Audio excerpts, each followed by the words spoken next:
Hello dear students, कैसे हैं आप लोग। I hope you guys are doing great. Welcome to the another edition of redox chapter. In this video we will discuss a very important reaction named as disproportionation reaction along with comproportionation reaction. देखिए, ये कुछ ऐसे specific reaction हैं जो redox reaction के कुछ special cases में आते हैं और इनसे एसोसिएटेड क्वेश्चन बहुत ही विगरस फॉर्म में किसी भी कॉम्पिटिटिव एग्जाम जैसे कि जेई और नीट में डायरेक्टली पूछे जाते हैं। अब जब आप इसके कॉन्सेप्ट को ढंग से समझ लेते हैं तो ये रिएक्शन आपके लिए बहुत ही आसान हो जाता है। तो इस वीडियो में आपको इसके कॉन्सेप्ट को बहुत अच्छे से समझाऊंगा। साथ ही साथ हम इसके एन फैक्टर कैलकुलेशन की बात करेंगे जिसको लेके बच्चे यूजुअली कंफ्यूज होते हैं। मैं आपको पहले लॉजिकली इसका एन फैक्टर कैसे कैलकुलेट करते हैं वो दिखाऊंगा और फिर लास्ट में हम एक छोटा सा ट्रिक देखेंगे जिससे आपका एन फैक्टर बहुत ही ईजिली कैलकुलेट हो जाएगा। तो चलिए स्टार्ट करते हैं। तो जैसा मैंने आपको बताया, disproportionation reaction is a special type of redox reaction. Normal reaction redox जो हम देखते हैं उससे थोड़ा अलग हटके होगा। कैसे होगा देखते हैं। ये स्पेशल इसलिए because a single compound, a single reactant act as both oxidising agent and reducing agent. अभी तक हमने जितने रेडॉक्स रिएक्शन देखे हैं उसमें ऑक्सीडाइजिंग एजेंट और रिड्यूसिंग एजेंट दो डिफरेंट एंटिटीज़ होती हैं, बट यहाँ पे इकलौता कंपाउंड, इकलौता रिएक्टेंट दोनों की तरह एक्ट कर रहा होगा। और अगर ऐसा होगा तो ऑब्वियस सी बात है कि उस रिएक्टेंट में एक सिंगल एलिमेंट जो है will undergo oxidation as well as reduction, तभी वो दोनों की तरह एक्ट कर रहा है, ऑक्सीडाइजिंग एजेंट और रिड्यूसिंग एजेंट की तरह। और अगर वो ऑक्सीडेशन और रिडक्शन दोनों ही दिखाता है तो हम ये भी कह सकते हैं कि element will be present in 3 different oxidation state, क्योंकि ऑक्सीडेशन दिखाने के लिए उसको इलेक्ट्रॉन का लॉस करना होगा तो उसका ऑक्सीडेशन स्टेट बढ़ेगा, रिडक्शन दिखाने के लिए इलेक्ट्रॉन का गेन करेगा, उसका ऑक्सीडेशन स्टेट घटेगा। फॉर एग्जाम्पल देखिए, काफ़ी कॉमन एग्जाम्पल है जो हम यूजुअली डिस्कस करते आ रहे हैं रेडॉक्स चैप्टर में। H2O2 डिकम्पोज करता है H2O और O2 में। H2O2 हाइड्रोजन पेरोक्साइड है, हाइड्रोजन +1 रखेगा तो ईच ऑक्सीजन विल हैव -1। अपने को पता है यहाँ पे पेरोक्साइड लिंकेज होती है और हर एक ऑक्सीजन -1 रखता है। और जबकि वाटर में ऑक्सीजन -2 है, हाइड्रोजन स्टिल +1 और यहाँ पर ये ऑक्सीजन 0 हो गया। तो आप देख पा रहे हैं कि H2O2 में अगर हम इस पूरे रिएक्शन में सिर्फ ऑक्सीजन को देखें तो ऑक्सीजन एक बार -1 ऑक्सीडेशन स्टेट में है, एक बार -2 में है और एक बार 0 ऑक्सीडेशन स्टेट में। 3 डिफरेंट ऑक्सीडेशन स्टेट में दिख गया अपने को। सो ये डिस्प्रोपोर्शनेशन है। और हम देख लेते हैं यहाँ पे ऑक्सीडेशन और रिडक्शन अलग अलग हो रहा है क्या। तो आप देखिए, -1 से -2 गया, -1 से -2 is gain of electron, so it is obviously reduction. And again -1 से 0 गया, loss of electron, so this is oxidation. So single element oxygen is being oxidized as well as reduced, so such type of reaction is your disproportionation reaction. ठीक है, चलिए अब जैसे ही आप ये identify कर पाते हैं कि डिस्प्रोपोर्शनेशन रिएक्शन होता क्या है तो कुछ बहुत ही इंपॉर्टेंट डिस्प्रोपोर्शनेशन रिएक्शन के एग्जांपल्स यहाँ पर मैंने मेंशन किए हैं। मैं आपको सजेस्ट करूँगा ये 3-4 डिस्प्रोपोर्शनेशन रिएक्शन आप याद कर लीजिए। जनरल फॉर्मेट है क्योंकि मिला जुला के क्वेश्चन इन्हीं 3-4 रिएक्शन से यूजुअली पूछे जाते हैं पूरे इंटायर 12th के केमिस्ट्री में, 11th-12th के केमिस्ट्री में। जैसे जो पहला मैं एग्जांपल आपको दिखा रहा हूँ ये जेई 2013, 19, इवन 20 में भी पूछा गया है, इस पे बेस्ड क्वेश्चन। यहाँ पे देखिए पहला रिएक्शन है X2। यहाँ पर ये जो X है, X इज हैलोजन ग्रुप 17 वाले element, chlorine, fluorine, bromine type के। So it can be any of the halogen other than fluorine. तो X जो है ये हैलोजन कुछ भी हो सकता है, X इज नॉट फ्लोरीन, उसके अलावा कुछ भी हो सकता है। ठीक है, फ्लोरीन क्यों नहीं हो सकता ये भी बात करेंगे हम। सो X2 जब किसी बेसिक मीडियम में OH- कोल्ड एंड डाइल्यूट से रिएक्ट करता है तो ये X- और OX- में कन्वर्ट हो रहा है। अब जरा चेक कर ले क्या ये डिस्प्रोपोर्शनेशन है। तो X2 ये न्यूट्रल स्टेट में तो 0 होगा, ठीक है। X- पे -1 है और OX में अगर हम चेक करें तो OX में क्योंकि फ्लोरीन नहीं है तो फिर अब हाइलोजन प्लस रखेगा, halogen will be +1, oxygen minus रखेगा यहाँ पे -2, तभी ओवरऑल -1 चार्ज है। तो आप देख पा रहे हैं X2 0 से -1 इज रिडक्शन एंड 0 से +1 is oxidation, so it is disproportionation. ठीक है, उसी तरह इसी रिएक्शन में अगर OH- हॉट एंड कॉन्सेंट्रेटेड डाल देंगे आप तो प्रोडक्ट में X- तो सेम होता है बट जो दूसरा प्रोडक्ट होता है वो XO3- हो जाता है और XO3- में X के ऊपर चार्ज +5 आ जाएगा। आप इसको इजीली कैलकुलेट करके देख सकते हैं। सो 0 से -1 इज रिडक्शन एंड 0 से +5 is oxidation, so it is disproportionation. काफ़ी कॉमन और बहुत ही फेमस रिएक्शन है ये। जैसे ये रिएक्शन बहुत बार पूछा गया है, क्लोरीन को NaOH कोल्ड में डालते हैं अगर हम, तो ये NaCl और NaOCl विद H2 बनाता है। अब देख लेते हैं Cl2 के ऊपर जीरो चार्ज, क्लोरीन -1 NaCl में, और NaOCl में ये +1, ये -2 और ये +1। तो आप देख पा रहे क्लोरीन 0 से -1 is reduction and chlorine 0 to +1 is oxidation. तो ये डिस्प्रोपोर्शनेशन होगा, ठीक है। इसके साथ साथ कुछ और एग्जांपल है, जैसे P4 with base OH- in general base को रिप्रेजेंट कर रहा है, ये PH3 और HPO2- बनाता है। P4 इज 0, PH3 में फॉस्फोरस -3 होगा, और H2PO2 में आप कैलकुलेट कर लीजिए +1 होगा। तो आप देख पा रहे हैं 0 से -3 रिडक्शन, 0 से +1 is oxidation, it is also disproportionation. Asset को बेस में डाला, एसेट यहाँ पे 0 था, H2- में कन्वर्ट हुआ और H2O3 2- में कन्वर्ट हुआ। यहाँ पे सल्फर पे +2 ऑक्सीडेशन स्टेट है, आप इसको आराम से चेक कर लीजिए। सो अगेन 0 से -2 रिडक्शन एंड 0 से +2 ऑक्सीडेशन। तो ये सारे काफ़ी कॉमन और बहुत ही फेमस डिस्प्रोपोर्शनेशन रिएक्शन है जो आपको याद कर लेने चाहिए।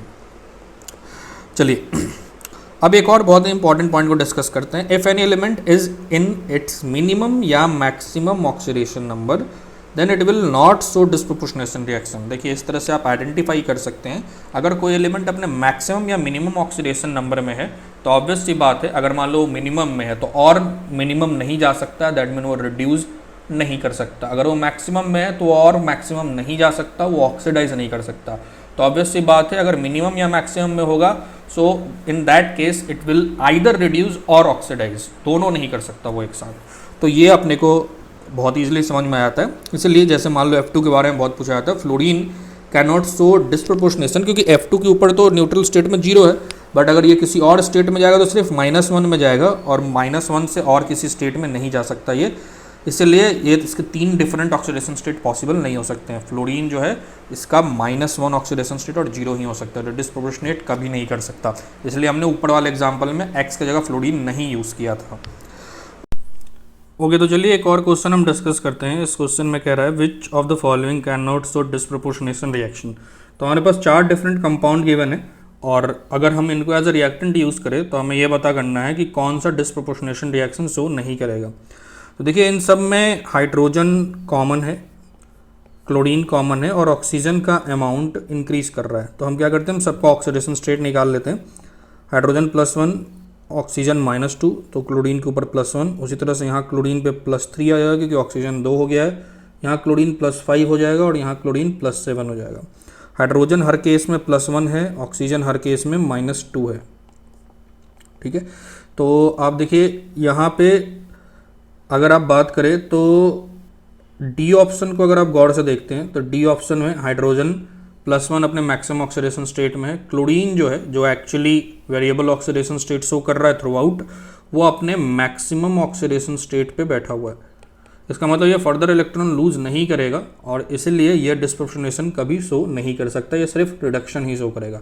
सो our option will be D, ठीक है। चलिए एक और टाइप का रिएक्शन है जिसे हम कॉम प्रोपोर्शनेशन रिएक्शन कहते हैं। एक्चुअली ये कुछ डिफरेंट रिएक्शन नहीं है, it is just reverse of disproportionation reaction. Reverse in the sense कि डिस्प्रोपोर्शनेशन में हमने ये देखा कि एक रिएक्टेंट है और वो प्रोडक्ट में 2 डिफरेंट ऑक्सीडेशन स्टेट के फॉर्म में चला जाता है आफ्टर ऑक्सीडेशन एंड रिडक्शन। यहाँ पे क्या होगा, यहाँ पे रिएक्टेंट में will have 2 different oxidation state of same element on reactant side, and it undergo oxidation reduction to produce a common single oxidation state on product side। मतलब बिल्कुल opposite of disproportionation reaction। जैसे देखिए इसमें example के through समझते हैं। MnO4- along with Mn+2 is being converted to MnO2। तो MnO4- को देखेंगे तो इसके ऊपर चार्ज है +7, Mn+2 इज +2, और MnO4 में Mn के ऊपर +4 चार्ज है। तो आप देख रहे हैं कि रिएक्टेंट साइड में ये 2 डिफरेंट ऑक्सीडेशन स्टेट में +7 से +4 इज रिडक्शन एंड +2 से +4 इज ऑक्सीडेशन, ठीक है। तो आप देख पा रहे हैं यहाँ पे कि ये ऑक्सीडेशन रिडक्शन दोनों हो रहा है, बट यहाँ पर instead of product side reactant side में 2 डिफरेंट ऑक्सीडेशन स्टेट है। So we can say it is reverse of comproportionation, sorry disproportionation, which is called comproportionation. अब हम बात कर लेते हैं कि एन फैक्टर कैलकुलेशन करते कैसे हैं फॉर डिस्प्रोपोर्शनेशन रिएक्शन। अब ये जो पार्ट है ये बहुत ही इंपॉर्टेंट है और इस पे क्वेश्चन बहुत ज़्यादा पूछे गए हैं। देखिए एन फैक्टर जैसा हमने प्रीवियस एन फैक्टर वाले वीडियो में पढ़ा भी है कि एन फैक्टर का लॉजिकल मतलब होता है it is number of mole of electron involve, that means gain और लॉस्ट पर मोल ऑफ सब्सटेंस, जिसका हम निकालने वाले हैं एन फैक्टर। ठीक है, तो हमें पर मोल से एसोसिएटेड जितने इलेक्ट्रॉन का गेन या लॉस हुआ है उसका कैलकुलेशन एन फैक्टर कहते हैं। तो जैसे मान लो एक एग्जाम्पल है अपने पास P4 विथ NaOH, जो एग्जाम्पल ऊपर भी लिया था हमने, अलॉन्ग विथ वाटर, ये NaH2PO2 बना रहा है और PH3 बना रहा है। अब अगर आप देखेंगे तो फॉस्फोरस में रिएक्टेंट में 0 है ऑक्सीडेशन स्टेट, प्रोडक्ट में 2 डिफरेंट जगह फॉस्फोरस दिख रहा है। NaH2PO2 वाले में फॉस्फोरस +1 है, इसको आप आराम से कैलकुलेट कर सकते हैं, और PH3 में हाइड्रोजन +1 रखेगा तो फॉस्फोरस इज -3। तो आप देख पा रहे हैं कि ऑक्सीडेशन रिडक्शन दोनों हुआ है, 0 से +1 is oxidation and -3 is reduction. तो ये डिस्प्रोपोर्शनेशन रिएक्शन है। ठीक है, अब इसका एन फैक्टर निकालना है अपने को।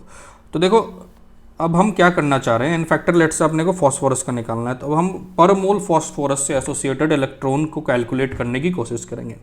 उसके लिए देखो मैं आपको दिखाता हूँ, बैलेंस कर देते हैं हम पहले रिएक्शन, और जब बैलेंस कर लेंगे सो P4 के आगे 4 लग गया, NaOH के आगे 12 लग गया, H2O के आगे 12 लगा हुआ है, 12 NaH2PO2 और 4 PH3 है। इसको आप आराम से चेक कर सकते हैं, बैलेंस फॉर्म ऑफ रिएक्शन है। अब क्योंकि P4 ही ऑक्सीडाइज और रिड्यूस दोनों ही कर रहा है, यहीं से ऑक्सीडेशन रिडक्शन दोनों चीज़ें निकल रही है, तो अब हम क्या करते हैं कि P4 को 2 डिफरेंट जगह लिख देते हैं। P4 अलग अलग हमने इसलिए लिखा क्योंकि हम इन दोनों को एक मानेंगे कि एक ऑक्सीडाइज करेगा और एक रिड्यूस करेगा, और ये 4 है, ये देखिए ऑटोमेटिकली बैलेंस होगा। अभी हमें एक एक P4 लिखा है हमने, बाकी सारी चीज़ों को हमने एज इट इज़ लिख दिया। अब देखो मान लिया हमने पहला वाला जो P4 है ये रिड्यूस कर रहा है तो गेन ऑफ इलेक्ट्रॉन होगा, और ये फिर 0 से PH3 में कन्वर्ट हुआ है, तो ये रिडक्शन हो रहा है। और यहाँ पर एन फैक्टर आप निकाल सकते हैं, नंबर ऑफ एटम 4 है, चेंज इन ऑक्सीडेशन स्टेट 3 का हुआ है, इट इज 12, तो इलेक्ट्रॉन गेन हो रहा है यहाँ पे। दूसरा जो केस है वो P4 से NaH2PO2 में जा रहा है, दैट इज +1, ऑक्सीडेशन हो रहा है, एन फैक्टर 4 है, और यहाँ पे इलेक्ट्रॉन का लॉस हो रहा है, आप ये देख पा रहे हैं। ठीक है, अब फंडा ये है कि गेन ऑफ इलेक्ट्रॉन देखें तो पर मोल P4 यहाँ पे जो दिख रहा है अपने को 12 इलेक्ट्रॉन गेन हो रहा है, जबकि लॉस ऑफ इलेक्ट्रॉन आप देख पा रहे हैं इन फैक्टर से 4 ही हो रहा है। तो ऑटोमेटिकली यहाँ पर जैसे ही मैं 3 डाल देता हूँ तो 4 × 3 कितना हो जाएगा, 4 × 3 हो जाएगा 12, तो 12 इलेक्ट्रॉन जो है वो गेन भी हुआ एंड 12 इलेक्ट्रॉन का लॉस भी हुआ, तो ये बैलेंस हो गया है। तो अब हम इसको बैलेंस फॉर्म में देख पा रहे हैं, और इसलिए P4 और 3P4 मिलकर ये 4P4 बना है। अब इससे अपने को फ़ायदा क्या हुआ, इससे फ़ायदा ये हुआ कि हम देख पा रहे हैं कि इनिशियली P4 और 3P4 मतलब 4 P4 जो है, 4 मोल ऑफ P4 के corresponding 12 mole of electron involve है। ठीक है, कह सकते हैं ऐसा। तो पर मोल P4 के corresponding 12/4 that is 3 mole of electron involve होगा, और यही एन फैक्टर का डेफिनेशन होता है। So n factor will be 3 for this case. ठीक है, तो अब यहाँ पर हमें रिएक्शन को बैलेंस करना पड़ा, सेपरेट करके लिखना पड़ा लॉजिकली समझने के लिए, बट आपको इतना कुछ करने की जरूरत नहीं है। अपने पास एक छोटा सा ट्रिक है जिससे आप बहुत ही ईजिली इसको सॉल्व कर लेंगे। इस ट्रिक में आपने को क्या करना है, इसको फॉलो करना है चुपचाप। 1/n factor of disproportionation reaction is nothing but 1/n factor of oxidation plus 1/n factor of reduction. और ये बिल्कुल ये आप जैसे आपको रेसिस्टेंस पैरेलल रेसिस्टेंस का कॉम्बिनेशन होता है उस वो ऐसा कुछ फॉर्मूला ये बन गया है, और आप इसको ऐड करके एन फैक्टर निकाल सकते हैं डिस्प्रोपोर्शनेशन के लिए, क्योंकि ऑक्सीडेशन और रिडक्शन के लिए इंडिविजुअली आप बहुत ही ईजिली रिएक्शन में निकाल सकते हैं। जैसे ऊपर वाले एग्जांपल में ले लेते हैं, P4 NaOH से NH2PO2 और PH3 बन रहा था, तो ये देखिए +1 में जाता है अगर 0 से, तो ये ऑक्सीडेशन और एन फैक्टर ऑफ ऑक्सीडेशन 4 आ रहा था, number of atom into change in oxidation state, और रिडक्शन में आ रहा है ये 4 × 3 चेंज इन ऑक्सीडेशन स्टेट 3 का है, तो 12 हो गया। तो 1/n फैक्टर डिस्प्रोपोर्शनेशन का ऑक्सीडेशन का है अपने पास 4 और रिडक्शन का है 12। अब इसको सॉल्व कर लेते हैं, तो n फैक्टर हो जाएगा अपना 12 × 4 अपॉन 4, 12 + 4 दैट इज 16, सो ये 4 और ये 3, सो दिस इज 3 ही अपना निकल के लॉजिकली भी आया था। तो ये बहुत ही सिंपल है। तो आप देखो या तो बैलेंस फॉर्म से लॉजिकली कर लो, या आप चुपचाप ये फॉर्मूला लगा दिया करना, तो n फैक्टर आप डिस्प्रोपोर्शनेशन का बहुत ही ईजिली निकाल सकते हैं। ये बहुत बार जेई और नीट में पूछा जा चुका है, तो आप इस पार्ट को जरूर बहुत ही अच्छे से याद करिए। ठीक है, thank you very much, all the best.